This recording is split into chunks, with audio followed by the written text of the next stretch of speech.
ጤና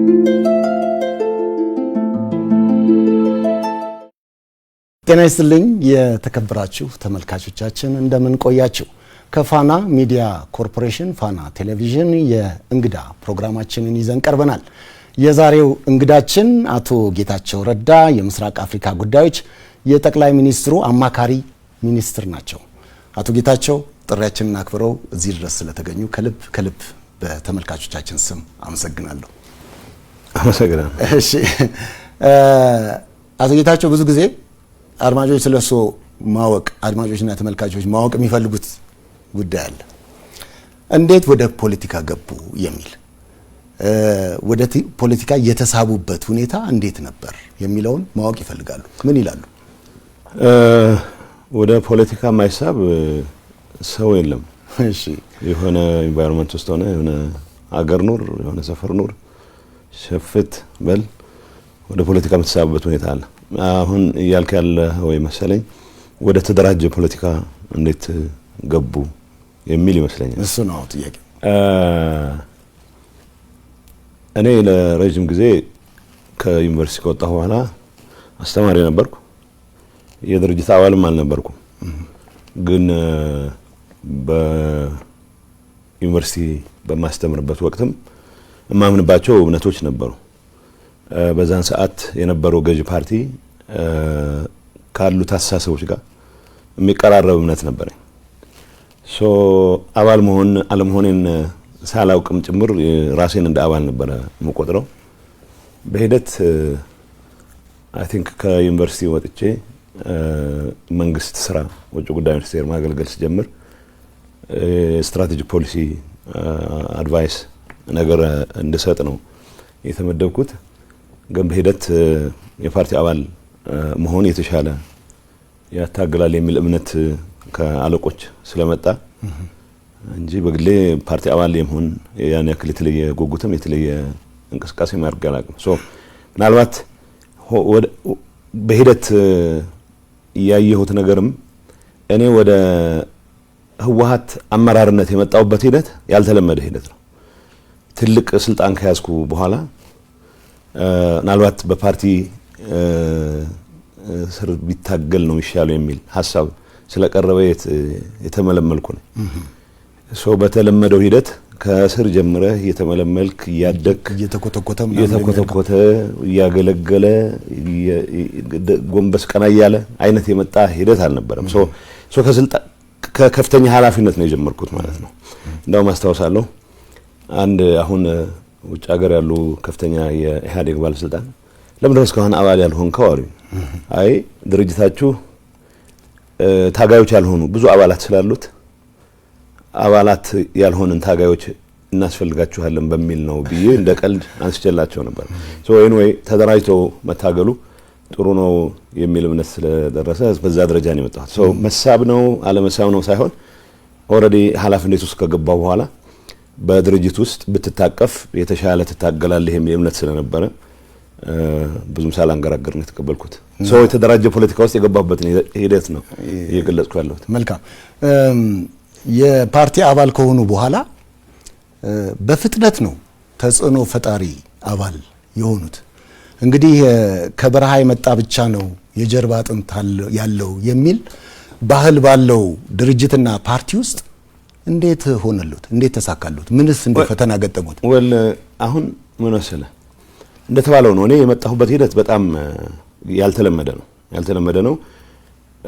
አባልነት በፈረምኩ ትንሽ አይዶን ነው ምናልባት አባልነት ፈርሜ ነው ኢሚዲየትሊ ከፍተኛ አመራር የሚባል ካቴጎሪ ውስጥ የገባሁት። ከፍተኛ አመራር ተብዬ ስልጠና መውሰድ ከጀመርኩ አመት ባልሞላ ጊዜ ውስጥ የማዕከላዊ ኮሚቴ አባል ሆንኩ። እንደገና ሌላ አመት 6 ወር ባልሞላ ጊዜ ውስጥ የፖሊት ቢሮ ማለት የሥራ አስፈጻሚ ኮሚቴ አባል ሆንኩ። ለብዙ ለነባሮቹ ትንሽ ግር የሚያሳይ ነበር። ግን ነባሮች ከመላቸው ውስጥ በጣም ማከብራቸው ሰዎች በዚህ ሂደት ድርጅቱ ይጠቀማል የሚል እምነት የነበራቸው ብዙዎች ነበሩ። አሁን በህይወት ያሉም በህይወት የሌሉም። አንዳንዶች ደግሞ ይሄ አመጣጡ ለመኮርኮም የማይመች ስለሆነ ምክንያቱም የጡት አባት መታወቅ መቻል አለበት። ማን ነው መልምሎ ያመጣው? የሆነ ያጠፋለት ያኮረፈለት ማን ነው? ተጠንቀቅ የሚለው ወይ ከመስመር ልውጣ ያለቀን መስመር ማለት እምነት ሳይሆን ምናልባት መፋጠጥ ያበዛ ቀን ምንድነው መደረግ የሚችለው የሚል ስጋት ያለባቸው አሁንም ጭምር አመራር ውስጥ ያሉ ሰዎች አሉ። ትንሽ ግራ ያለ ግን ደግሞ ሂደቱ የምርጫ ጉዳይ ስለሆነ ማስገደድ የሚችሉበት ሁኔታ አልነበረም። ተጽዕኖ ፈጣሪነት ከእንትን ጋር ማዕከላዊ ኮሚቴ ስለሆንኩ ፖሊት ቢሮ ስለሆንኩ ብቻ ሳይሆን ከዛ በፊት በነበረኝ መንግስት ኃላፊነትም አቅሜ የፈቀደውን ሁሉ አገር ያገለግላል ብየማኑበትን ሁሉ ድርጅቱ ኢሴንሻሊ አገር የማገልገል ዓላማ ይዞ ነው የሚንቀሳቀሰው ብለህ ስለምታምን እምለውን ሁሉ ሰጥ ስለነበረ አቅሜ የፈቀደውን ሁሉ ኮንትሪቢዩት በማድረግበት ሰዓት ያው በባህሪም የሚመስለኝን ከመናገር ወደ ኋላ የምል ሰው አልነበርኩም። ተጽዕኖ መፍጠር የሚባለው እንደተባለው ተሰሚነት ተደማጭነት የሚባል ከሆነ የፓርቲው ከፍተኛ አመራር ውስጥ ሳልገባም ጭምር ከዛ በፊት የመንግስት ኃላፊነት ለማግኘት እድሉም ገጥሞኝ ስለነበረ ያን አጋጣሚ በደንብ የተጠቀምኩበት ይመስለኛል። እንዳልኩት ግን ብዙዎቹ የትጥቅ ትግል ውስጥ ያልተሳተፈን ሰው በተለይ ህወሓት አመራር ውስጥ እንደ ጠንካራ አከርካሪ ያለው ተብሎ አይታመን። አከርካሪ ጉዳይ አከርካሪ እንዳለን በተደጋጋሚ አሳይተናል። ግን ከአከርካሪ የሌለው ተብሎ ከመጠርጠር በላይ ግን ቅድም እንዳልኩ ነው የጡት አባቱ ማን እንደሆነ የማይታወቅ አመጣጡ የማይታወቅ ከስር ትመለምለዋለህ። መልመለህ የሆነ ደረጃ ታሳድገዋለህ። እያሳደግ ሁኔታውን እያየ አፋሻ ጎንባሽ መሆኑን አረጋግጠህ ታሳድገው በብዛት በዛ ካልቸር መሰረት ከእምነትህ ይልቅ አገልጋይነትህ የበለጠ ተቀባይነት እንድታገኝ በሚያደርግ ካልቸር ውስጥ በኔ መንገድ የመጡ ብዙ ሰዎች አሉ። እንደተባለው ነው በአንድ አመት ከምናምን ጊዜ ውስጥ ማዕከላዊ ኮሚቴ አባል ሆኜ አመት ከ6 ወር ባልሞላ ጊዜ ውስጥ ደግሞ የፖሊት ቢሮ አባል ነው። ይሄ በድርጅቱ ታሪኩም ስላልነበረም ትጥቅ ትግል ስላልተሳተፍኩ ብቻ ሳይሆን እኔ ጋር ትጥቅ ትግል ሳይሳተፉ ፖሊት ቢሮ የገቡ ሰዎች እንዳሉ አውቃለሁ። ግን እኔ መመዘንበት መንገድ አድራሻው የማይታወቅ ሰው አይነት አመጣጤ በጣም የመለመለኝ ሰው ወይ ዛ ያደረሰኝ ሰው ለምሳሌ እኔ አጠራጣሪ የሆነ አመጣጥ ብለው እንትን ይላሉ፣ ይሰጋሉ። አንዳንዶቹ ጓዶች የኛ ብዙ ኮምፎርት ማይሰማቸው ነበሩ። ግን እንዳልኩ ነባር በህይወት ያሉም የሌሉም ግን የኔ በዛ ፍጥነት እዛ ላይ መድረስ ትክክልና ድርጅቱን የሚጠቅም ነው ሀገርን የሚጠቅም ነው ብለው የሚያምኑ ደግሞ ሙሉ ድጋፋቸው የሚሰጡም ነበሩ። የቤተሰብ ጨዋታ ነው የምናደርገው እና አሁን እንደው የትግራይ ህዝብና ህወሓት አንድ ናቸው የሚል አባባል በአንዳንድ አካላት ዘንድ ይነሳል። አባባሉን ሁለት ወገኖች ለተለያየ ሁለት ዓላማ ሲጠቀሙበት ይታያል። አንደኛው የሐሳብ ብዝሃነትን የማይቀበል የጠቅላይነት እምነት ያለው የህወሓት አመራር ነው አንዱ። በሌላ በኩል ደግሞ ሌላው ህዝቡን ከፓርቲው ጋር አንድ ላይ የፓርቲውን ህጸጽም ችግርም አንድ ላይ ደርቦ ህዝቡን የሚፈርጅ ህወሓት ህዝብ ህወሓት ነው፣ ትግራይ ህወሓት ትግራይ ነው ብሎ የሚያስብም ደግሞ አለ እና እንደው በሁለቱም ፍረጃዎች ህዝቡ ተጎጂ አልሆነም ወይ? የእርሶ ምልከታ ምንድነው አቶ ጌታቸው? በጣም ተጎጂ ሆኗል ህዝቡ በሁለቱም። በመጀመሪያው በማምሳት ምክንያቱም የህወሓት አመራር ስለሆንኩ አመራሩ የፈጠረው ተረት በጣም ኮንቪኒየንትሊ ህዝቡን በአንድ አይነት መንገድ ለመግዛት አንድ ቅርጫት ውስጥ ሊከት ጠቅላይ የሆነ አስተሳሰብ ብለህ ያነሳው አይ ቲንክ በፖለቲካል ፓርላንስ ቶታሊታሪያን የሚባለው አስተሳሰብ የህወሓት አመራር እድር መቆጣጠር ይፈልጋል፣ ማህበር መቆጣጠር ይፈልጋል፣ ቤተክርስቲያን መቆጣጠር ይፈልጋል። መቆጣጠር የማይፈልገው ባህል መቆጣጠር የማይፈልገው የህብረተሰብ ህይወት መስክ የለም። ስለዚህ ይሄን ለማድረግ በመታደርገው ጥረት ለይስሙላ ፓርቲዎች እንዲኖሩ እንኳን ብትፈልግም ፓርቲዎቹ ሳይቀር በአንድ ወይም በሌላ መልኩ በቀጥታ በህወሓት አመራር አስተሳሰብ ተጽዕኖ ስር ናቸው። ይሄንን ለማድረግ የሚጠቀምበት ሚዲያ ተቆጣጣራለህ፣ ሁሉም አይነት ተቋማት ተቆጣጣረህ አስተሳሰቡ አሁን የትግራይ ህዝብ የገጠመው ጣጣ ምንድነው? ህወሓትን የራሴ ድርጅት ነው ብሎ የሚያምን በሚሊዮኖች የሚቆጠር የትግራይ ተወላጅ አለ ነበረ። እንዳደረጃጀት የትግራይን ህዝብ የተደራጀ ትግል ከመምራት አንፃር ትልቅ አስተዋጽኦ ያደረገ ድርጅት ቢኖር ህወሓት ነው። የተደራጀ ትግል ከማድረግ አንፃር ከዛ ፊት የተወታተነ የትግል ምዕራፎች ነበሩት የትግራይ ህዝብ። ከዛ አንፃር ያን ማድረግ እና ለድርጅቱ እንደ ኦርጋናይዝድ ሬዚስታንስ ምልክት ሲምቦል አድርጎ በመውሰዱ ምክንያት የሚሰጠው ድጋፍ አለ። ያ ማለት ግን የህወሓት አመራር ይሄንን አቢዩዝ እያደረገ ነው ስልጣኑን ለማራዘም ሲጠቀም የነበረው። እዚህ ግባ የሚባል ለውጥ ያን የመሰለ የተደራጀ ህዝብ ይዘህ ያን የመሰለ ጠንካራ ስራ ወዳድ አገሩን የሚወድ ህዝብ ይዘህ ትግራይ መድረስ የነበረበት ደረጃ ላይ ከማድረስ ይልቅ በታሪክ አጋጣሚ እጁ ጋር የገቡ አማራጮችን ስልጣንና ስልጣን ብቻ የተወሰነ ቡድንን ጥቅም ከማረጋገጥ አንፃር ብቻ እየመዘነ የመጣ አመራር ነው። አመራር ውስጥ ትልቅ ለህዝብ ለሀገር ትልቅነት ትልቅ አስተዋጽኦ ያደረጉ መሪዎች ነበሩ። ምንም የሚያጠራጥር ነገር የለውም። እንደዛም ሆኖ ግን መጨረሻ ላይ ወደ ምን ወረደ? ወደ ጠባብ ቡድናዊ ፍላጎት ብቻ ትኩረት ያደረገ የህዝብ አጀንዳው ያልሆነ እኔ ያልኩት ምን እንደሚልም እንኳን አይታወቅም። እኔ ያልኩት ብቻ ነው ትክክል የሚል ከእንቅልፍ ባኖ በተነሳ ቁጥር የሚመጡለት ጉዳዮችም የህዝብ አጀንዳ እያስመሰለ የሚያደናግር በህዝብ ስም እየማለ እየተገዘተ ግን የህዝብን አጀንዳ የህዝብን ጉዳይ ወደ ጎን ትቶ የራሱን ጥቅም የሚያሳድድ ኃይል ወደ መሆን የመጣው አመራሩ። ይሄ ዝም ብሎ ወጥተህ ገሌ ብለህ ለመውቀስ ሳይሆን ሁላችንም በዛ ባለፍንበት ሂደት የህዝብ አጀንዳን ከማስቀደም አንፃር ምን አረግም ብለን ማየት ተገቢ ነው የሚሆነው። ስለዚህ እንዳልኩት ህወሓት እና ትግራይ አንድ ናቸው፣ የትግራይ ህዝብ አንድ ናቸው የሚለውን ማጭበርበሪያ አመራሩ ይጠቀምበታል።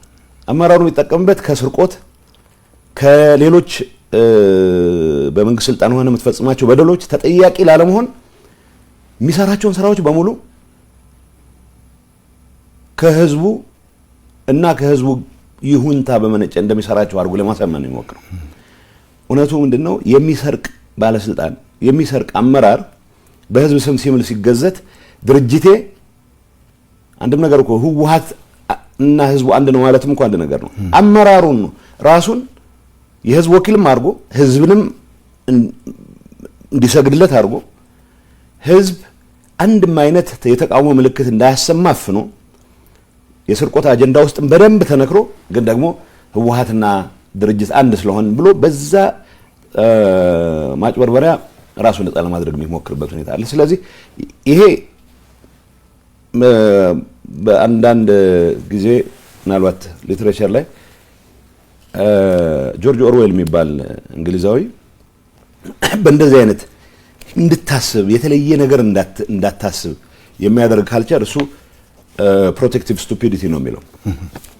ህወሓት ኤሴንሻሊ የህወሓት አመራር ዜጎች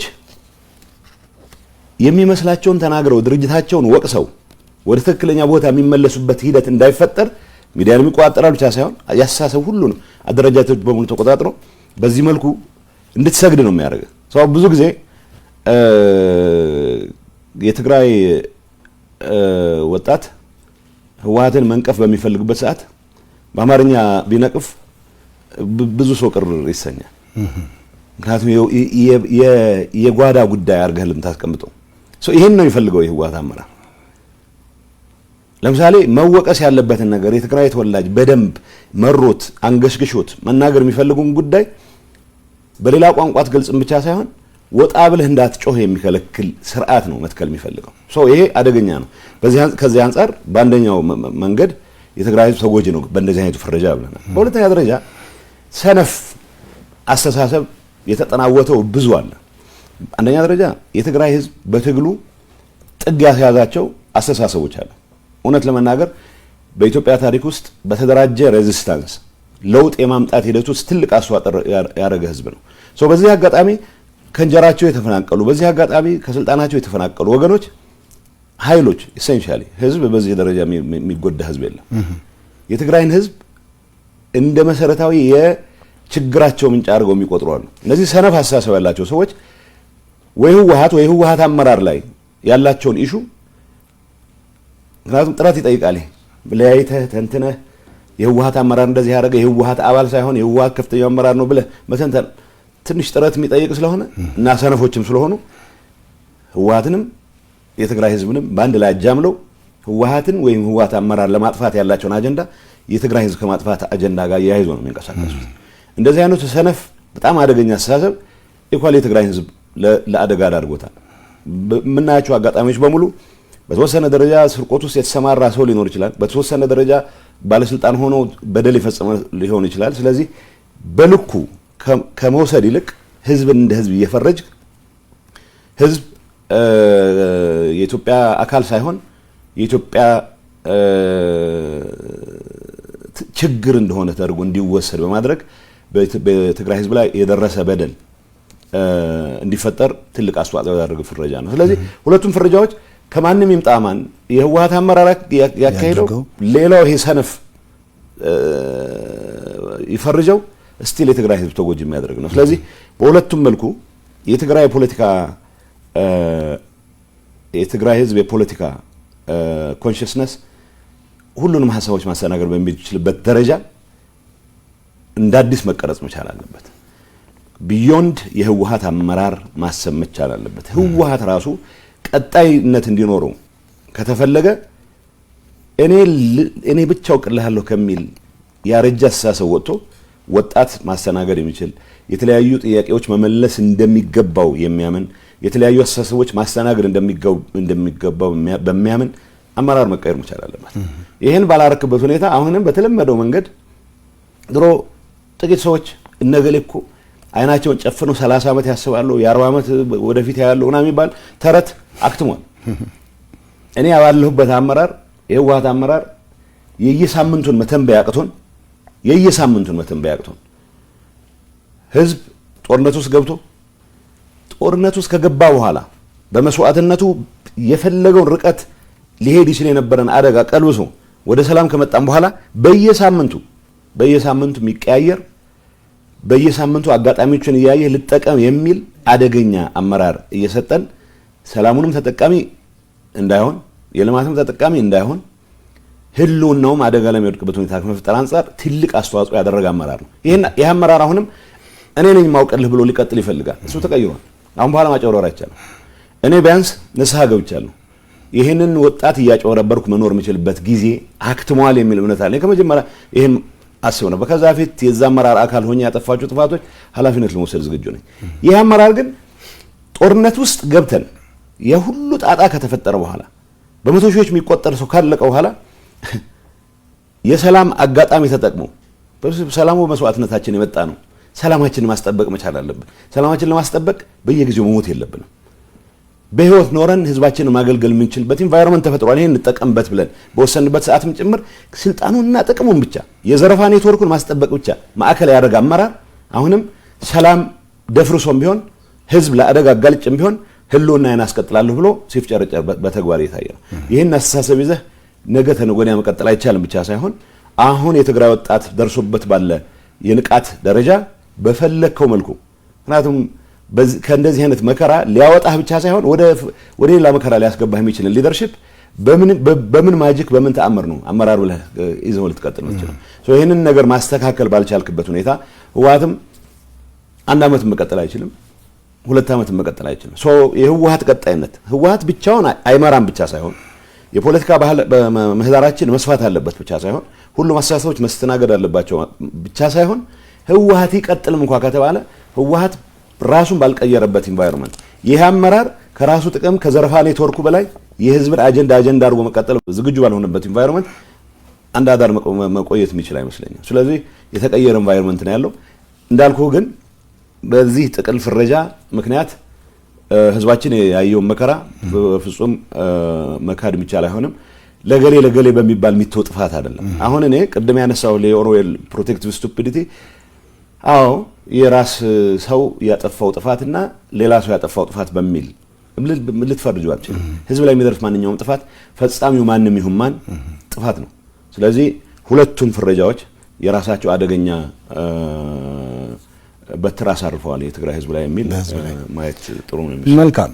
በግጭቱ እንግዲህ በአመዛኙ የትግራይ ላይ ከፍተኛ ጉዳት ደርሷል። በአማራና በአፋር ክልልም እንዲሁ ከፍተኛ ጉዳት ደርሷል። በቅድሚያ እንደ ሰው as a human being ማለት ነው። ቀጥሎም ደግሞ እንደ ሀገር ተወላጅ እንደ ሀገር ተወላጅ በሁሉም ቦታ በደረሰው ጥፋት እንደማዘን መንስኤውን ገምግሞ ለማረም እንደመጣር ሂደቱን ለፍትህ ሳይሆን ለቀጣይ ቁርሾ፣ ለቀጣይ ቂም፣ ለቀጣይ መበቃቀል የመጠቀም አዝማሚያና ፕሮፓጋንዳ በስፋት ይሰማል እና ይህ ለተጎጂዎችም ለወደፊት አብሮነትም ያለው አንድምታው ምንድነው ይላሉ አቶ ጌታቸው? አንድ ነገር አሁን የጥፋት ፓሪቲ ለማስቀመጥ መሞከር ተገቢ አይደለም። ሁሌም እንዳልከው እንደ ዜጋም በዚህ ጦርነት ውስጥ የራሱን አዎንታዊም አሉታዊም ሚና እንደተጫወተ የፖለቲካ አመራር በትግራይ ህዝብ ላይ የደረሰው በደል የአፋር የአማራ በደል በማነሱ በመተለቁ ምክንያት መደብዘዝ አለበት ብለን አናምንም። ትልቅ በደል ተፈጽሟል። ትልቅ ጥፋት ተፈጽሟል። ስለዚህ የተፈጸመው ጥፋት አማራም ላይ አፋርም ላይ የተፈጸመ ጥፋት ኢኳሊ ነው ሊያሳመን የሚገባው። ኢኳሊ ሊያሳመን ይገባል ማለት ግን ብዙ ጊዜ ግሎስ ኦቨር የማድረግ ነገር አለ። ምንድነው አይ ትግራይ ብቻ እኮ አይደለም የወደመው አማራም ከወድሟል ብለህ ስትናገርና ነው ጦርነቱ በሁሉም አካባቢዎች ውድመት አስከትሏል ብለህ ስትናገር ያለው ኢምፕሊኬሽን የተለያየ ነው። ስለዚህ ብዙ ጊዜ አንዳንድ መድረኮች ላይ የሚገባን ይሄን ያክል ጥፋት ገጥሞናል ብለህ ስትል አንዳንድ ፌደራል አማራም እኮ ጥፋት ፈጽሟል ተፈጽሟል በፈጸሙን ማመን አለብኝ መጠየቅ ካለብን እንጠየቅ ከሚሉ ሰዎች ውስጥ ነኝ።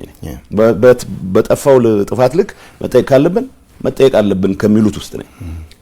እንዳልኩ ነው ፓሪቲ የመፍጠር ሳይሆን አቻነት የመፍጠር የጥፋት ሳይሆን በሁሉም አካባቢዎች የተፈጠረው ጥፋት አንፎርቹኔት ነው መሆን አልነበረበትም ብለን ወስደን ትግራይ ውስጥ የተፈጸመውን ጥፋት በሚመለከት እኔ እንደ ትግራይ የሥራ ኃላፊ እነዚህ ጥፋቶች ተፈጽመዋል፣ እነዚህ ጥፋቶች መካስ መቻል አለባቸው። ከምንም ነገር በላይ ግን ፕሪቶሪያ ላይ ሰላም ስምምነት ስንፈራረም እኮ ያስቀመጥናቸው ነገሮች አሉ። ጥፋትም ሪቨርስ ለማድረግ የሚያስችሉ ተጠያቂነትን ለማስፈን የሚያስችሉ ስራዎች እንስራ ብለን ገብተናል። እንዳልከው ግን ይሄ ህወሓት አመራር ጥፋት ብቻ አይደለም። በየቦታው ይሄ የደረሰብን እነዚህ የፈጸሙብን ስለዚህ ነገ ተነገ ወዲያ እንበቀላለን የሚል አሳሰብ በብዙ ቦታ ይታያል። አገር በዚህ መልኩ አያድግም። እኔ የትግራይ ህዝብ የመበቀል ፍላጎት የለውም። በደሉን ሪኮግናይዝ አድርገህለት ወደ ልማት ስራ መመለስ ብቻ የሚፈልግ ህዝብ ነው።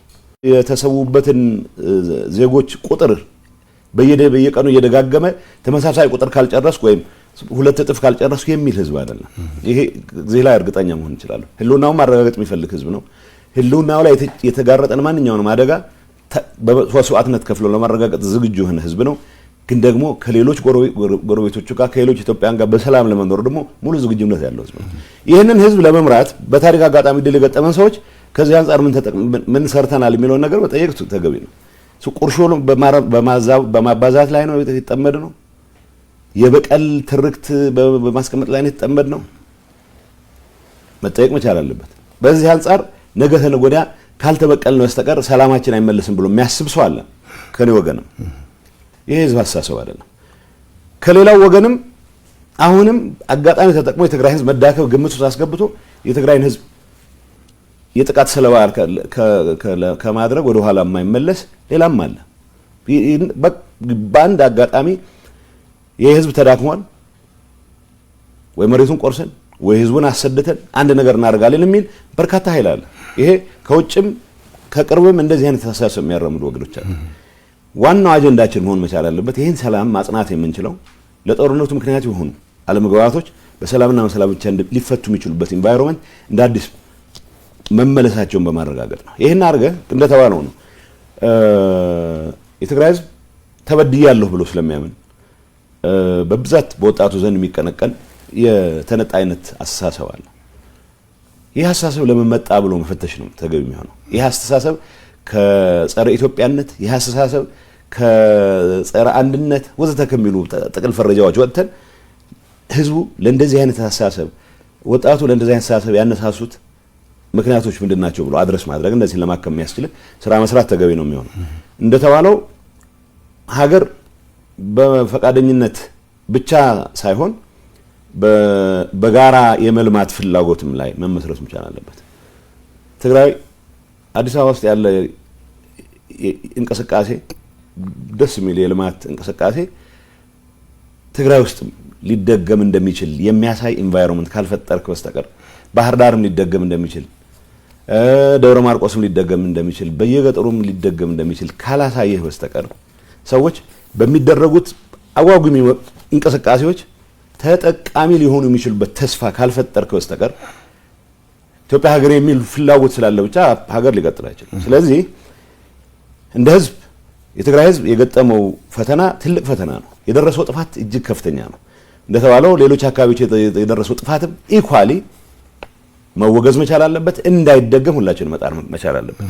ቢዮንድ ሄደን ግን ለህዝቡ የተበዳይነት የተነጣይነት ስሜት ምክንያት የሆኑ የሚባሉ ነገሮችን አክመን የጋራ ህልም የጋራ ግብ ይዘን መንቀሳቀስ የሚችል ሁኔታ መፍጠር መቻል አለበት። ለተባለው ግን የቅያሜ ትርክት ይዞ መቀጠል አገር ያጠፋል። እንደ ትግራይ እንደ ህዝብም የመበቀል ፍላጎት አይደለም ያለው የመበቀል ፍላጎት አለኝ የሚል ሰው ከራሱ ጥቅም ጋር ያይዞ ሊያስበው የሚችል ነገር አለ። ስለዚህ እንደ ህዝብ አይደለም at the expense of የትግራይ ህዝብ ነው እንዲል የመበቀል ፍላጎትም ካለ እኔ የመበቀል ፍላጎት የለኝም ስል ምክንያቱም የመበቀል ፍላጎቴ ተግባራዊ ላድርግ ካልኩ የትግራይን ወጣት ጭዳ አድርጌ ነው፣ የትግራይ ወጣት መስዋዕትነት አድርጌ ነው። እሷን ምዕራፍ መዝጋት አለብን። የትግራይ ወጣት ለሀገር ይኖራለሁ የሚልበት ኢንቫይሮንመንት እንፍጠር ነው የኔ እምነት። ለሀገር ይሞታለሁ እያልክ የዘላለም የፎከርኩ ትቀጥልበት ሁኔታ መኖር የለበትም ነው። ስለዚህ ለኔ ህሉና ለኔ ስልጣን ለኔ የዘረፋ ኔትወርክ ሲባል በትግራይ ህዝብ ስም ጦርነት አካሂዳለሁ የሚል አደገኛ አስተሳሰብ በስፋት ስላለ በተወሰነ አመራር ደረጃ የሚንጸባረቅም ቢሆን ግን ገዢ አስተሳሰብ ሆኖ እየቀጠለ እስከሄደ ድረስ ያደገኛ ነው። በሌላ አካባቢም ቢሆን ይሄ ጥፋት ደርሶብናልና ይሄን መበቀል እንፈልጋለን የሚል አደገኛ ኋላ ቀር አስተሳሰብ ተይዞ እስከተቀጠለ ድረስ አገር ሊቀጥል አይችልም። ስለዚህ ከዚህ መውጣት መቻል አለብን።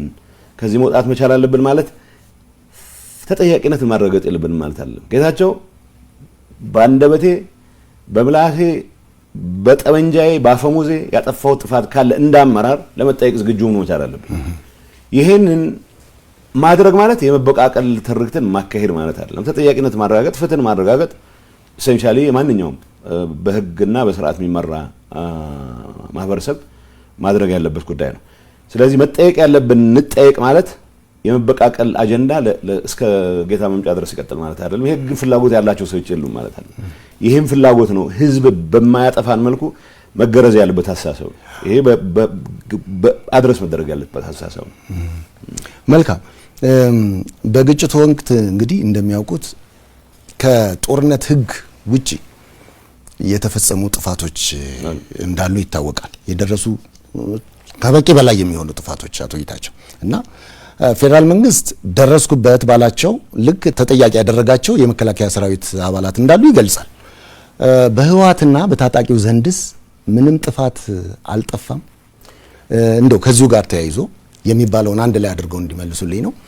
የትግራይ ሴቶችን ታጣቂዎችን ጨምሮ የሚታገሉ ሴቶችም ነበሩ። እነሱን ጨምሮ ደጋግሞ የመድፈር የገደሉም የትግራይን አካባቢ ብቻ ሳይሆን ሌላውንም አካባቢ በከፍተኛ ደረጃ ዝርፊያ የፈጸሙ ቅድም እንደጠቀሱት አይነት ነገሮች አሉ ይባላልና መጀመሪያ በዚህ ሐሳብ ይስማማሉ ወይ? እንደው ከዚሁ ጋር አያይዞ ደግሞ ተጠያቂነትን ለማስፈን በእናንተስ በኩል ምን ተደረገ የሚለውን ይመልሱልኝ።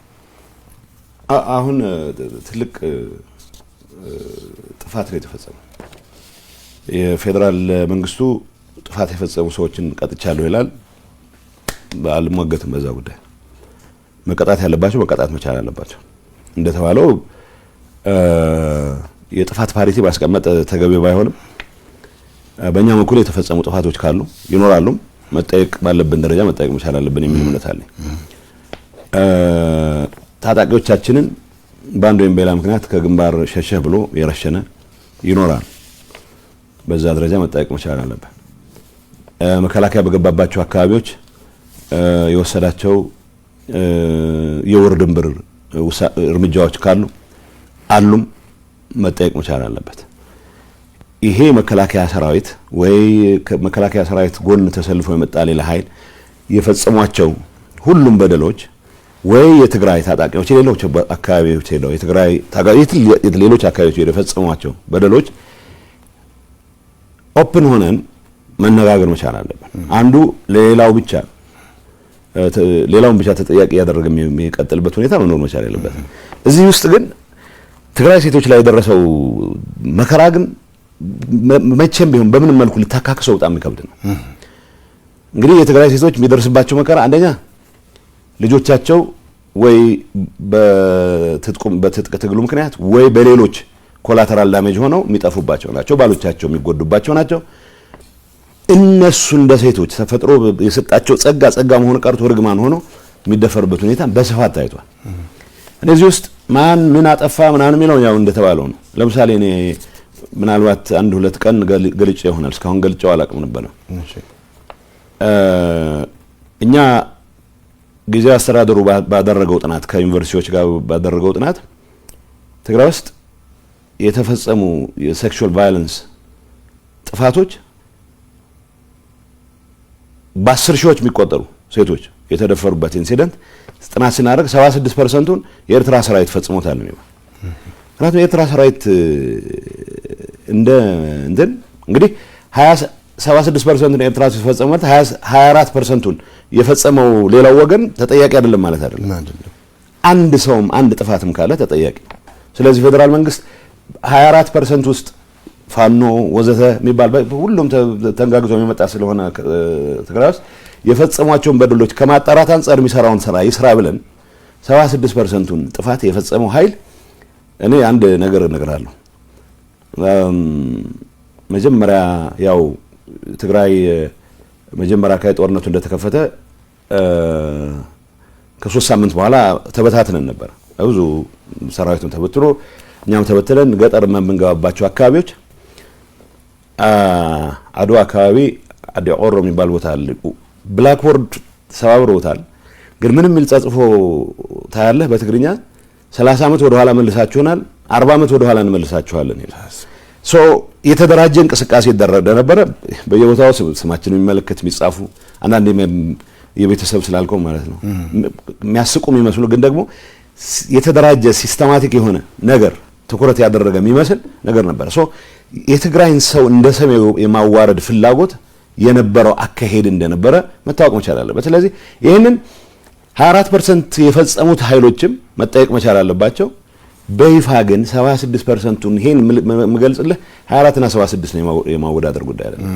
እውነት ነው በትግራይ ሴቶች ላይ የተፈጸመው በደል እውነት ነው ብቻ ሳይሆን በደንብ አይናች አፍጥጠን ልናየው የሚገባ ከዚህ እውነታ ጋር ሳትታረቅ ደግሞ ሌላ ነገር ማለባበስ እንደተባለው ግን በኤርትራ ሰራዊት ወገን ቢያንስ ባረግነው ጥራት ያረጋገጥ ነው ደሊበሬት የሆነ ሲስተማቲክ የሆነ የትግራይን ሰው የማንበርከክ የትግራይን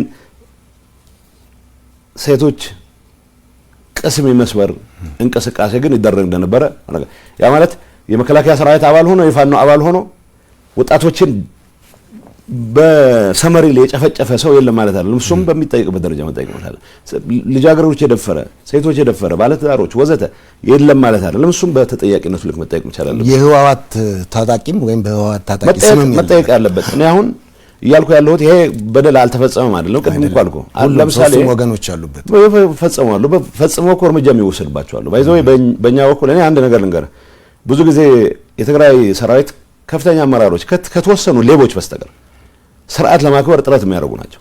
ይሄ መታወቅ ይችላል። ስርዓት ለማክበር በሚያደርጉት ጥረት አማራ ክልል አፋር ክልል ላይ የመድፈር ወንጀል የፈጸሙ ሰዎችን እርምጃ ወሰዱ አውቃለሁ። እኔ የሰራዊት አመራሮች እርምጃ መውሰድ ሰመሪ ላይ እርምጃ መውሰድ ነው ትክክል የሚሆነው ወይስ ለፍትህ ማቅረብ የሚለው የተለየ ጉዳይ ሆኖ በኔ አንደርስታንዲንግ እንደዚህ አይነት በደል ሲፈጽሙ እርምጃ የተወሰደባቸው ታጋዮች እንዳሉ አውቃለሁ። ያ ማለት ባወቁት ልክ ብቻ አልቋል ማለት አይደለም። ሌሎች ጥፋቶችም ካሉ መመርመር መቻል ከተጠያቂዎች ለመሆን ዝግጁ መሆን መቻል አለበት። እንዳልኩት ከዘረፋና ከዘረፋ ውጪ ከበቀል ስሜት ውጪ ሌላ እምነት የሌላቸው የተወሰኑ ውሱን ቁጥር ያላቸው የሰራዊት አመራሮች አሉ። የራሳችንም ታጋዮች ሳይቀር እነሱ 90 ኪሎ ሜትር ርቀት ላይ ሆነው የሚመሩት ጦርነት ከአቅማቸው በላይ ሆኖባቸው ያፈገፈጉ ሰዎችን ሳይቀር የሚረሽኑ ሰዎች አሉ። ይሄንን በእርግጠኛ ሆነ እነግርሃለሁ።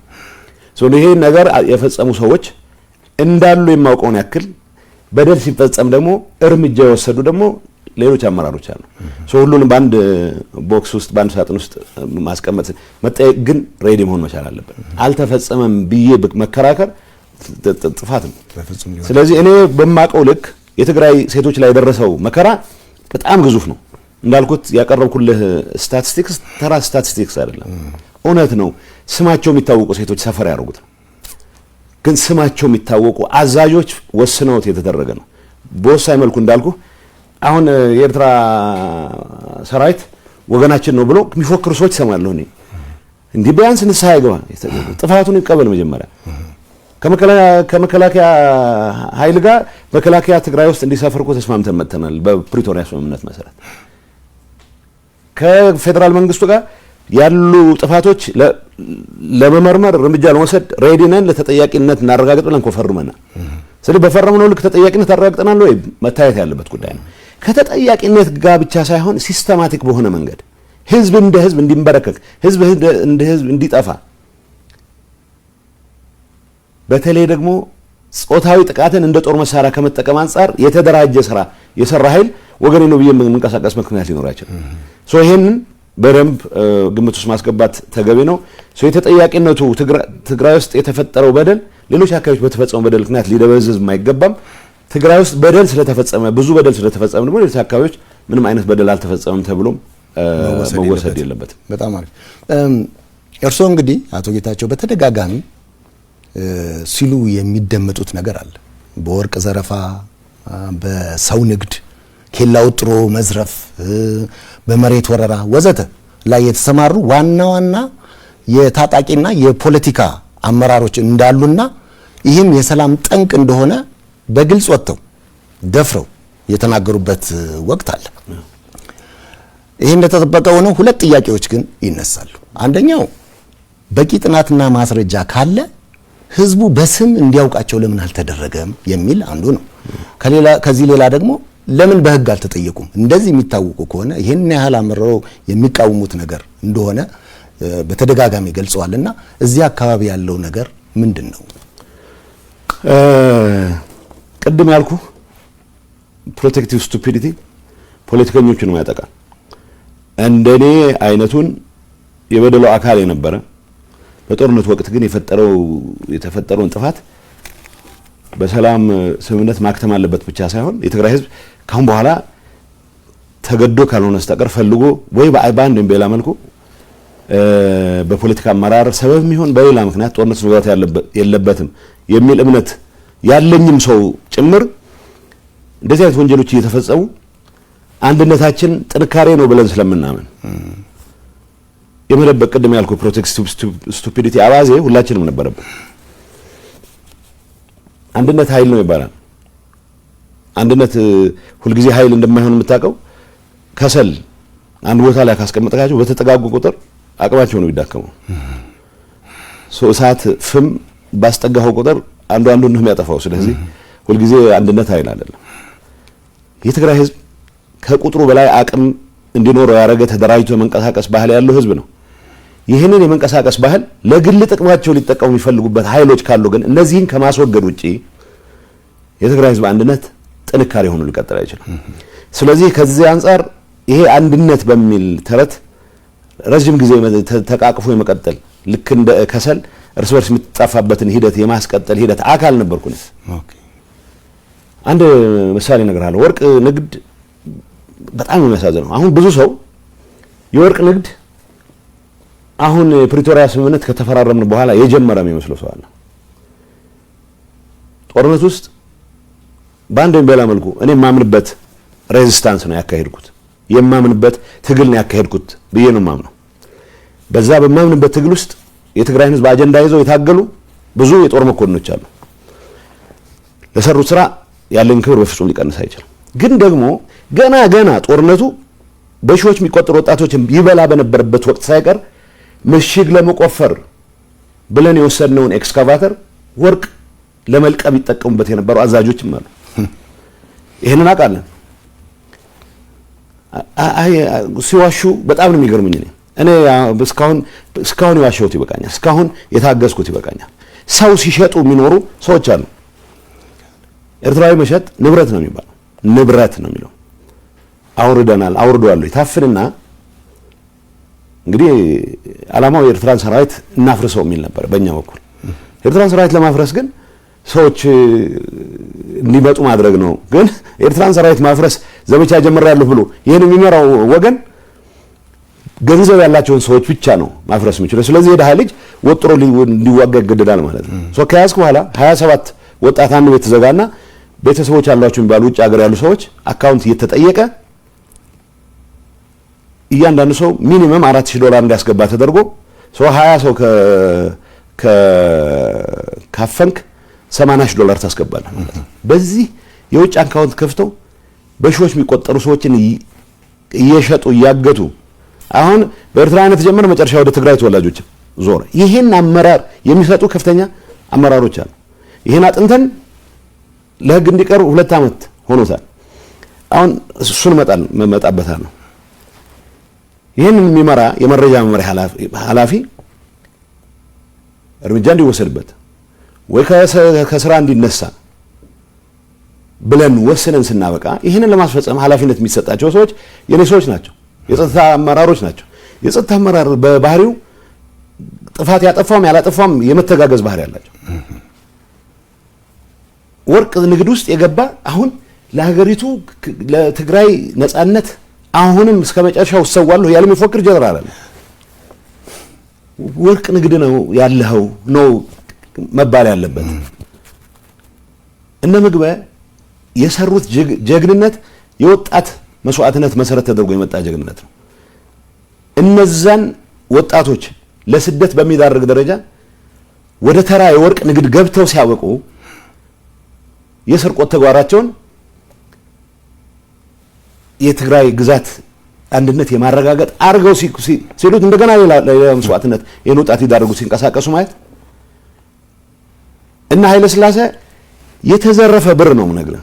ብር ከመንግስት ካዝና የወጣ ብር በመቶ ሚሊዮን የሚቆጠር ብር የዘረፉ ሰዎች አሁን በትግራይ ህዝብ አንድነት ስም የትግራይን ወጣት ከኤርትራም ጋር አብሬ ለማገዶነት ዳርገዋለሁ ብሎ ሲፎክር በጀግንነት ስም ነው። እነዚህ ሰዎች እንግዲህ እንዳልኩ ነው ከልባቸው ህዝባቸውን ማገልገል የሚፈልጉ መኮንኖች አሉ፣ ከልባቸው ሰላም የሚፈልጉ። ስለዚህ እነ ምግበና ኃይለ ሥላሴ በወንጀል ተነክረው ድንገት የሆነ ሰላም ከተፈጠረ አደጋ ውስጥ እንገባለሁ ተጠያቂ ሆናለሁ ብለው የሚያስቡ ሰዎች ግርግር በፍጹም እንዲያልፍ አይፈልጉም። ሶይኗል በቃ ወደዛም ቢሆን እንሄዳለን ይላል፣ ዝግጅት ይደረጋል ይላል። የትግራይ ህዝብ ሌላ ጦርነት ልትማግደው ባይዘው በአሁኑ ሰዓት ምን መሰለህ እየታሰበ ያለው እዚህ ፌደራል መንግስት የወደብ አጀንዳ ወዘተ የሚባለው ድንገት ውጊያ ይገጥመናል በሚል ስጋት ውጊያው ትግራይ ውስጥ እንዲሆን ለማድረግ የሚያስችል ስትራቴጂ ነው ተቀይሶ እየተንቀሳቀሰ ነው። የትግራይ ወጣት ኢምፖስ ከተደረገበት ፌደራል መንግስቱ ትግራይ ውስጥ ተቀርቅሮ ይዳከማል። ስለዚህ በትግራይ ወጣት መስዋዕትነት እንድናለን የሚል አሳሰብ የወለደው ነው። ሰላም መፈጠር መቻል አለበት። በኢትዮጵያም በኤርትራ መካከል ጦርነት መፈጠር የለበትም። የኔ እምነት ነው። የኤርትራ ህዝብ ለአደጋ መዳረግ የለበትም። የኔ እምነት ነው።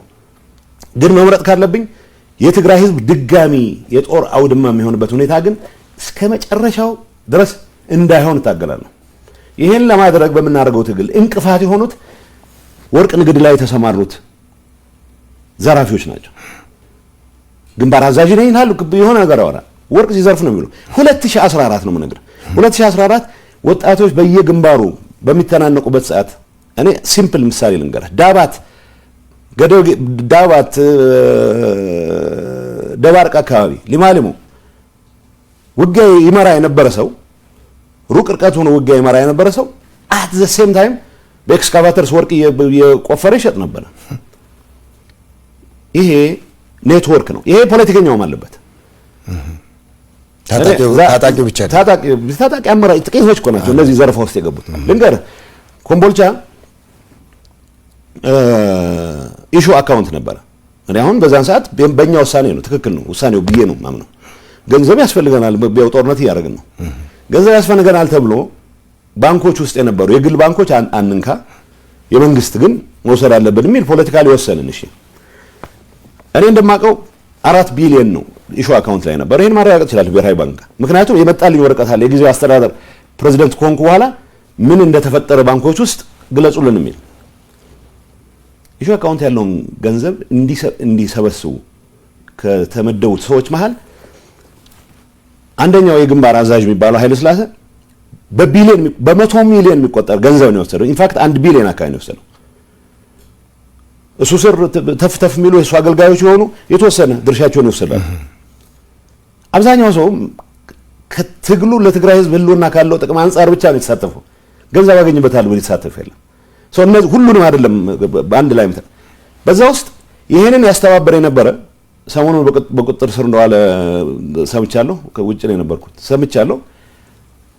በራሳችን ጥናት እኔ አይደለሁም ያደረኩት ያን ጥናት ዶክተር ደብረጽዮን በሚመራው ጥናት ይህ ሁሉ ዝርዝር አለ ተቀምጧል። ዝርዝር ተቀምጦ ለምሳሌ ይሄ ኃይለ የሚባለው ሰው እኔ እንገርህ ኃይለ እንትን ብቻ አይደለም ይሰራው እኔ በማቀው በሚገባ ባረጋገጥኩት ሰነድም ጭምር የወርቅ ማሽኖችን ሲያስገቡ ነው ወርቅ የፖለቲካ አመራሩም ወርቅ እነዚህ ስምልህ ሰዎች የፌደራል ሰዎች ጋር ይነጋገራሉ። ልንገርህ እዚህ ኃጢአቱ ብዙ ነው። የፌደራል ሰዎች ጋር ማሽን ሲያዝባቸው እናንተን የመሰለ ሰው እኮ የለም እያሉ የተለማመጡ ማሽን ሊያስለቅቁ ይሞክራሉ። ይህ ዝርዝር መረጃ ነው ያለኝ። ይሄንን የኔ ምክትል ያቀን የዘታላ ተነጋግረን እርምጃ እንውሰድ ለፍትህ ይቅረው የተደረገ ጥናት ነው ምነግርህ። በተደረገው ጥናት እገሌ ይሄን ያክል 300 ሚሊዮን ወስዷል በቁጥጥር ስር ይዋል፣ ይሄ እገሌ ይሄን ያክል ማሽነሪ ወስዷል በቁጥጥር ስር ይዋል የተባለው እርምጃ እንውሰድ ካልን 2 ዓመት ነው።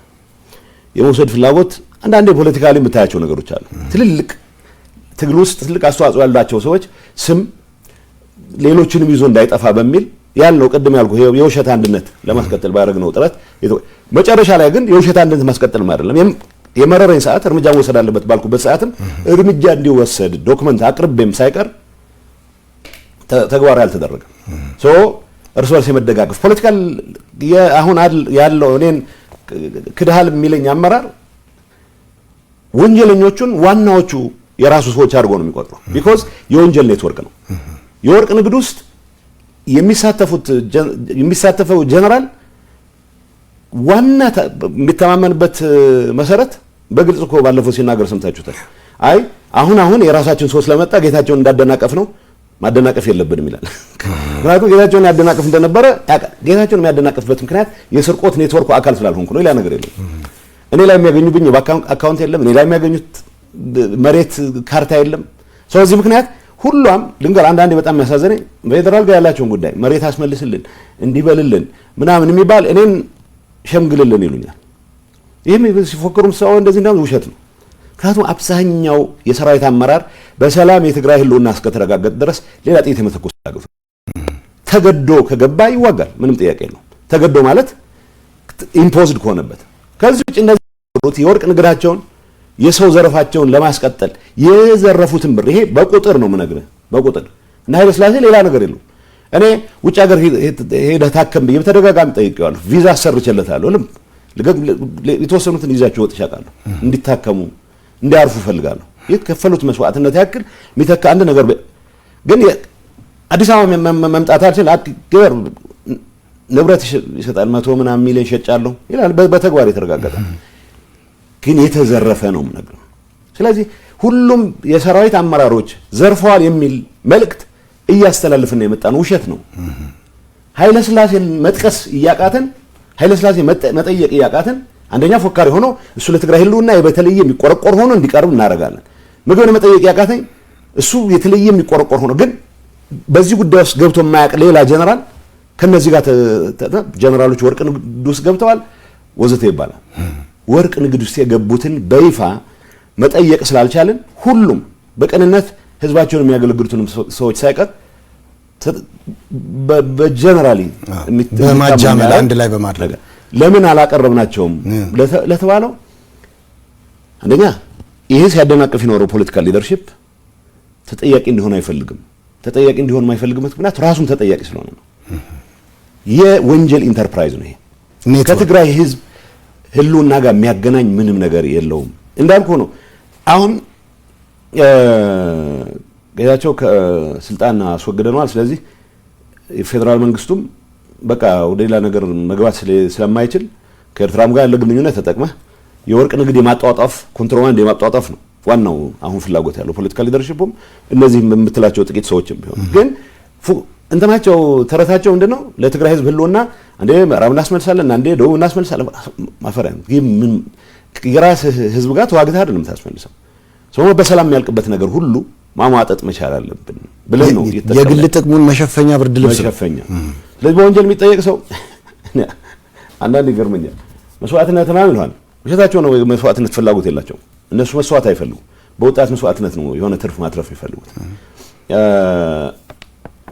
በመሰረቱ እንዲጠየቁ ብለን ጽሁፍ ጥናት ተደርጎ ተረጋግጦ እኔ መጨረሻ ፕሮባብሊ ከ6 ወር በፊት ለፍትህ ቢሮና ለፖሊስ የተወሰኑት ዶክመንት ለጸረ ሙስና እንዲገቡ አድርጌያለሁ በተግባር ይጠይቃሉ ሌላ ጉዳይ ነው ለምሳሌ በዚህ ጉዳይ ላይ ከፍተኛ ተሳትፎ የነበረው ሰዎች ዝውውር ላይ መያዝ አለበት ብለን እናስበው የነበረ ሰው ወደ ውጭ ሀገር ወጥቷል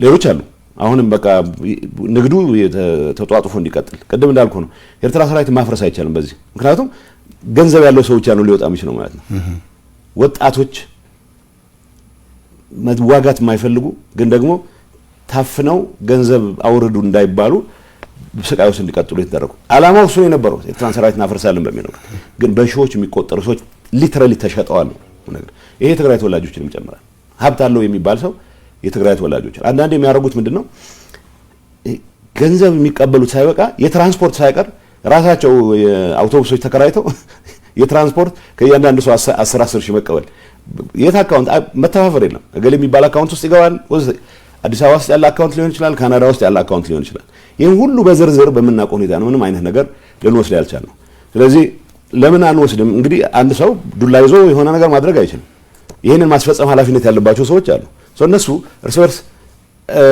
አንዱን እየተከላከለ የሚቀጥልበት ቅድም እንዳልከው ነው ማዝ ነው ትልቅ መስዋዕትነት መክፈል ብቻ ሳይሆን ህዝባቸውን አሁንም ምንም 5 ሳንቲም 74 ሳንቲም ሳያገኙ ያገለግሉ ያሉ ሰዎች ሳይቀር እንደ ጥፋተኞች እንደ ከዳተኞች የሚቆጠሩበት ኢንቫይሮንመንት ከመፍጠር ጋር ተያዘ እኔ ጥፋት ፈጽሜያለሁ እላለሁ ኃይለ ሥላሴ ነው የሰረቀው ብዬ መናገር ስችል ጠቅላላ የሰራዊት አመራር ተጠርጣሪ የሚሆንበት ሁኔታ ከመፍጠር አንፃር ምግበኔ የሰረቀው ማለት ተወልደን ይሄን ያደርገው ማለት ስንችል ይሄን ባለማለታችን ምክንያት ሁሉም የትግራይ የጦር የጸጥታ አመራር ተጠርጣሪ የሚሆንበትን ኢንቫይሮንመንት ከመፍጠር የራሴ አስተዋጽኦ አድርጌያለሁ እላለሁ ግን ደግሞ የኔ አቅም ሊሚትድ ነች እንደ አመራር ይሄ ተፈጽሟል ይሄ እርምጃ ወሰድ ብለህ ትእዛዝ ትሰጣለህ ለተባለው ዱላ ይዤ ገሌን ብዬ መቼስ አርጩሜ ይዤ እንትን ምልበት ሁኔታ አለ ስለዚህ መዋቅሩ ፖለቲካ አመራሩ የሚባለው አሁን ስልጣን ጠቅልዬ ይዣለሁ ብሎ የሚያስበው አመራር ይሄንን የክራይም ኔትወርክ ማስቀጠል ነው የሚፈልገው አሁን ከገሌ ጋር አብረን ከፋኖ ጋር አብሬ ከገሌ ጋር አብሬ የሚል ፉከራዎች ትሰማለህ ያችን የክራይም ኔትወርክ የማስቀጠል ፍላጎት እንጂ የፋኖ አጀንዳ ከትግራይ ህዝብ አጀንዳ ጋር ምን ያክል ይገናኛል ብሎ ተንትኖም አይደለም ውሸት ነው እውነት ለመናገር የኤርትራ መንግስትና ፋኖ ከፌደራል መንግስቱ ጋር ግጭት ውስጥ የገቡት ትግራይ ላይ የተጀመረው ጦርነት በፕሪቶሪያ ምክንያት ጋብ ስላለ ነው የተጀመረውን ዘመቻ ማጠናቀቅ አልቻልንም የሚል ነው ይሄ በይፋ የተነገረ ነው ይሄ ምን ፕሬዝዳንት ኢሳያስ እኮ ተኮሊፍና ማለት ይሄ ሰው ያደናቀፈን ዘመቻችንን እስከ መጨረሻው መቀለ ተገብቶ የትግራይ ህዝብ ወደ ሁሉም ዓለማት ተበትኑ የሚሞተው ሞቶ ትግራይ የሚባል ኤንቲቲ የሚጠፋበት ሁኔታ አጀንዳ ይዞ የመጣ ኃይል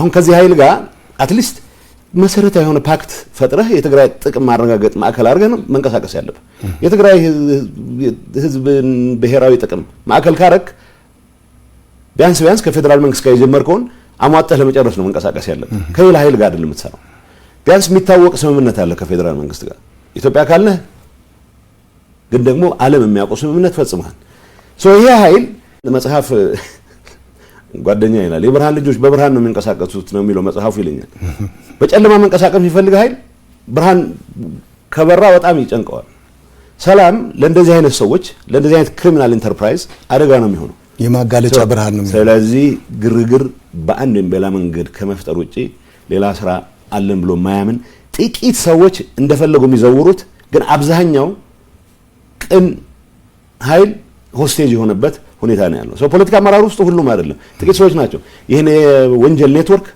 እስከ መጨረሻው ማስቀጠል ይፈልጉት። በቃ ሀገሩ ነፃ ወጥቷል ተብሎ የወርቅ ማሽን ያስገቡ ነው እንዳልኩ ነው። እኔ እንኳን በማውቀው ልክ ማሽኖች ኳስ ይዣለሁ። ስልክ ሲደዋወሉ በነበረኝ መረጃ መሰረት የገሌ ማሽን እነዚህ ሰዎች እኮ ናቸው። እነዚህ ሲፎክሩ የምትሰማቸው ሰዎች ማሽን ሲያስገቡ የፌዴራል ኦፊሻል ደውለው የሆነ ዕቃ እንደዚህ ገብቶ አስለቅቁልኝ ሲሉ ደግሞ አያፍሩም። ደግሞ በቀጥታ ስልካቸውን የሚደውሉት። ስለዚህ ይሄ የምልህ እኔ የጦርነት ሰለባ እንዳይሆን ተጨማሪ የትግራይ ህዝብ የትግራይ ወጣት ይሄን የወንጀል ኢንተርፕራይዝ ማፍረስ ላይ መረባረብ መቻል አለበት። ጥቂት አባላት ነው ያሉት፣ ግን በትግራይ ህዝብ ስም ስለሚገዘቱ ከምንም ነገር በላይ ቅድም እንዳልከው የትግራይ ህዝብ ከህልውናው ጋር ተያያዘ ህወሓት ብቻ ነው መፍትሄ የሚል ትርክት ፈጥረው ብዙ ስላደናገሩ ብዙ ነው የሚመስሉት፣ ጥቂት ናቸው እንዳልኩ ነው። አብዛኛው የሰራዊት አመራር ሰላሙን ይፈልጋል ብቻ ሳይሆን ስርቆት ውስጥ የለም።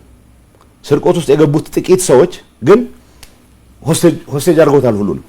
ስለዚህ አንዳንድ ድምጽ አላቸው በጣም እኛም ራሳችን መጠየቅ ያለባቸውን እገሌ ብለን እንደመጠየቅ ልንገር። የመጀመሪያ ጥናት ስናደርግ የህወሓት ሊቀመንበር 7 ሰዎች ነን በዚህ ጉዳይ ላይ የምንወያየው። ይሄ ነገር ዝርዝር ባናየው ምክንያቱም ትልልቅ የጦር መሪዎች እዚህ ዘረፋ ውስጥ ስለተገኙ ጉዳችን እንዳይወጣ ብለናል። እኔም ራሴ የምር ተስማማሁበት። ኋላ ፕሬዚዳንት ኮንኩ ኋላ አትሊስት ሚኒስትሩም ማወቅ አለብኝ ይቅረብልኝ ወረቀቱ አልኩና እንደተቀበልኩ ያየሁት ልንገር። አሁን በቁጥጥር ስር ውለዋል የተባለው ሰውዬ ሰኔ 14 ቀን 2014 ዓመተ ምህረት ነው ዶክመንቱን የተወያየንበት። ጀነራል በሆነ መንገድ ዝርዝሩን አላየ ነው። ምክንያቱም ሊቀመንበሩ ምን አሉ? አይ ዝርዝሩን ብናይ ትልልቅ ሰዎች እዚህ ውስጥ ኢምፕሊኬት ነው። አይ ሰኔ 14 2014 ነው የምነግርህ። ሐምሌ 14 2014 ሌሎች ሰዎች ብዙ ፖለቲካ ልዩነት አላቸው ተብለው የተጠረጠሩ እንደፈለጉ የማያዟቸው ሰዎች የሆነ ወንጀል ፈጽመዋል ብሎ በሙስና እንዲያዙ ተደረገ። ስለዚህ በህጉ መሰረት በተደረገው ጥናት መሰረት እርምጃ ወሰድን አሉ ሊቀመንበሩ። ብዙ አልስማማበትም ነበር ሰዎቹ መታሰር፣ ግን አጥፍተው ከሆነ መጠየቅ አለባቸው የሚለው። ከዛ በሆነ አጋጣሚ ነሐሴ 10 ቀን እኔ ኤክስተርናል አፌርስ ሄድ ነኝ። ግን ኤክስተርናል አፌርስ ሄድ ብዙ ጊዜ እንትን ስራውን ነው የምሰራው እንጂ ቢሮ ውስጥ የሚያግዙኝ 2 ሰዎች አሉ። አንደኛው አምባሳደርም ስለሆነ ይሄ አሁን በቁጥጥር ስር ዋለ የሚባለው ኃይለ ሊባኖስ ከሊቀመንበሩና ከምክትል ሊቀመንበሩ ጋር ተነጋግሬ ውጭ ሀገር እንዲሄድ ስለተወሰነ እንግሊዝ እንድገባ ድጋፍ ይጻፍልኝ ብሎ ደብዳቤ ግጥም አድርጎ ጻፈ። አሁን እኔ ኃላፊ መሆኔን አያውቅም። ወደኔ መጣ ደብዳቤው። እኔ ምንም ማውቀው ነገር የለኝም። ምንድነው ያልኩት? እኛ አውሮፕላኖች እናስገባ ስለነበረ ከውጭ ይሄ ሚስጥር ማንም ሰው መስማት የለበትም። እንኳን ለአውትሳይደር ፖሊት ቢሮ አባላት የምንባለው ሴንትራል ኮማንድ የምንባለው ከ7 አባላት መሃል ይሄንን የተወሰነ ሰው ብቻ እንዲያውቁ ነው ተወሰነ የነበረው። እና ወረቀት ሄጄ ሊቀመንበሩ ጋር ሄድኩ። እንዴ ምን ነካችሁ እናንተ? ለማንም ሰው ነው እንዴ አውሮፕላን ይመጣል ትሄዳላችሁ እያላችሁ ተወሰኑት? ስለዚህ የሰውየው ከምክትል ሊቀመንበሩ ጋር አይ ዶንት ኖ የጋብቻ ይሁን የሌላ አይነት ብቻ ቅርብ ግንኙነት አለች ወይ አላቅም፣ እንደዛ ይባል ኋላ የሰማሁት ነው። ወረቀቱን ካየው በኋላ ግን ነሐሴ 14 ምሽት በመጣ ፍላይት ሱዳን ገብቷል። እኔ ፕሬዝዳንት ኮንኩ በኋላ መቼ ማለት ነው ሚያዚያ 2015 ላይ ዶክመንቱን ስቀበል ያስደነገጠኝ ነገር ያኔ ነው። ሰኔ 2014 ላይ 300 ሚሊዮን ወስዷል ከኮምቦልቻ ከመጣ ገንዘብ 300 ሚሊዮን አጉድሏል። ስለዚህ በቁጥጥር ስር ዋለ የተባለ ሰውዬ ነሐሴ 14 ውጭ ሀገር እንዲሄድ ፈቅደውለታል። በምን ምክንያት? ይሄን አንስተነዋል በሁሉም ስብሰባ ባለበት። ለምን ይዋሽን እንቀጥላለን? ማንም አይደለም። ይሄንን ስናነሳ እገሌን ለሞቀስ አይደለም። እንደሰረቀ ተጠርጣሪ ነው ተብሎ ተጠርጣሪ ሳይሆን ሰርቋል ተጣርቷል ተብሎ በቁጥጥር ስር ዋለ የተባለ ሰው ነው። በቁጥጥር ስር ዋለ የተባለን ሰው ግን ከ2 ወር በኋላ ሌሎች አስረህ ከ2 ወር በኋላ እሱ ወደ ውጭ እንዲወጣ ማድረግ አሁን ሁሉም ነገር ተፈቷል ብሎ ምክንያቱም ምን አረጉ? ጸረ ሙስና ይሄን አትሊስት ውጭ ስላለ ክስ በዚህ ላይ መስርቱ በሌሎቹ ላይ እንኳን መሰረት ባይንችል ስል ይሄ ክራይም ኔትወርክ ፋይናንስ ኦዲተር የሚባሉ ሰዎችን እንትን ብሎ ሎቢ አድርጎ አይ ተሳስተን ነው እንጂ ተቀብለው ነው ነበር የሚል ፋይንዲንግ እንዲያመጡ እየጣሩ ያለ ነው የወጣሁት እኔ it just doesn't make any sense ዋናው ነገር ደብረጽዮን በመራው ጥናት 300 ሚሊዮን አጉዶላ ይሄ ዶክመንት ይዤው ስለወጣው ምን እንትን ላይ አይችልም ሁሉም ሰው አለው አሁን ያ ዶክመንት ሁሉም ሰው ማለት ፍትህ ቢሮ አለው ጸረ ሙስና አለው ፖሊስ አለው ይሄን ፈጽሟል የተባለ ሰውዬ ሰኔ 14 እኔ ቃል ሰኔ 14 2014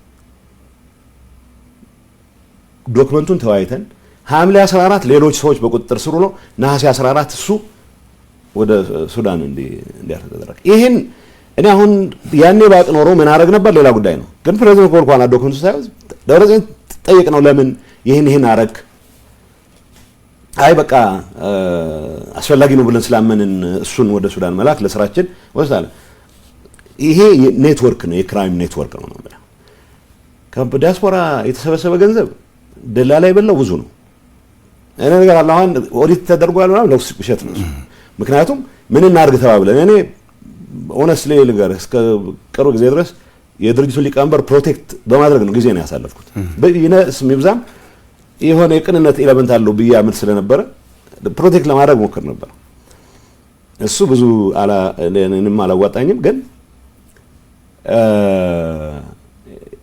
አንድ አጋጣሚ አንዴ ያሳዝናል በጣም ጸረ ድሮን በጣም ያስቸግር ነበር ጸረ ድሮን ስለመግዛት ስንወያይ በአንድ ሰው ነው ሃንድል የሚያደርግ ይሄንን ቀብድ ከፍለናል የሆኑ ከውጭ የሚመጡ በአፋር በኩል የሚመጡ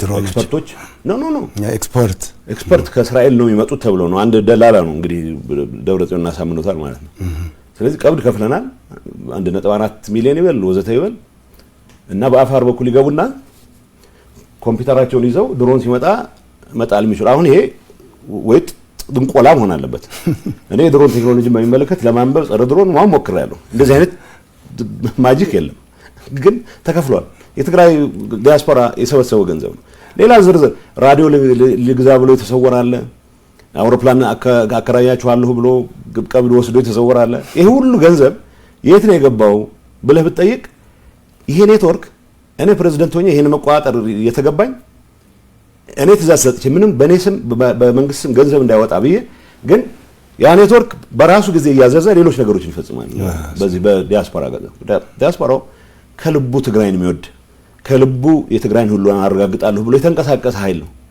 የኃይል የሰበሰበው ገንዘብ የት ዋለ ብሎ መጠየቅ መቻል አለበት ምክንያቱም እንዳልኩ ይሄ ክሪሚናል ኔትወርክ መፍረስ አለበት ብዬ ስለማምን አሁን እዚህ ላይ ምን ለማመጥበት ጊዜ የለም የውሸት አንድነት ለማስቀጠል ብዬ የትግራይ ህዝብ ያስከፈልኩትን ዋጋ ቃለሁ በአማርኛም በእንግሊዝኛም በትግርኛም ነው ያለው ይሄን መጋለጥ ያለበት ይሄ ኔትወርክ አሁንም የተገኘችውን ፈረንካ ለጥፋት ማስፈጸሚያ ነው ከማዋል ውጪ ሌላ ዓላማ የለውም ሌላ ፍላጎት የለውም ምሳሌዎችን ገልጽላለ ጸረ ድሮን ኮምፒውተር ይዘው መጥቶ በአፋር ቁጭ ብለው አልመጡም የተከፈለው ተከፍሏል አውሮፕላን ይከራያሉ ተብሎ ውሸት ነው አልመጡም ገንዘብ ተከፍሏል የተገባ ብሎ የሚጠይቅ ሰው የለም ኦዲት አሁን ለምሳሌ አስቀኝ ነው መቀለ ከንቲባ አርገንሃል ያሉት ልጅ ከእስር ቤት አስፈትቼ ነው መቀለ ይዣቸው ሄድኩ እስር ቤት ነበሩ በጦርነቱ ጊዜ ተይዘው እስር ቤት ነበሩና እና ኦዲት አገዘኝ ብሎት ሊቀመንበሩ የድርጅቱ ሊቀመንበር